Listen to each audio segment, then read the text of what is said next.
Hello guys, তোমাদের সাথে আজকে আমি একটা রান্নার রেসিপি শেয়ার করব। তো আজকে আমি বানাবো বাড়িতে আলুর পরোটা। তো তার জন্য একটু আটা আর 4-5টা আলু আমি সেদ্ধ করে মেখে নিয়েছি। তো তারপর একটু গ্যাস জ্বালিয়ে দিলাম। তারপরে হচ্ছে তেল দিয়ে ভালো করে পেঁয়াজ ভেজে নিতে হবে লাল লাল করে।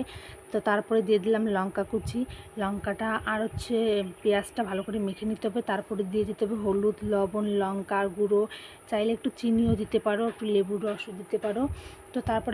তো তারপর যে আলুর ডোটা ছিল সেইটা দিয়ে দিতে হবে, দিয়ে ভালো করে নাড়াচাড়া করতে হবে। তো মাঝখানে একটু হলুদও দিয়ে নেবে।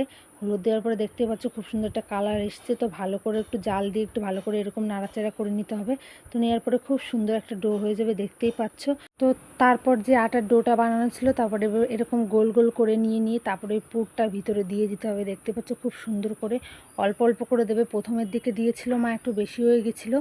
তো প্রথমে একটু অল্প অল্প ডোটা নিয়ে ভিতরের দিকে চেপে চেপে এইভাবে দিতে হবে। দেখতে পাচ্ছ খুব সুন্দরভাবে, যাতে পাশ দিয়ে না বেরিয়ে যায়।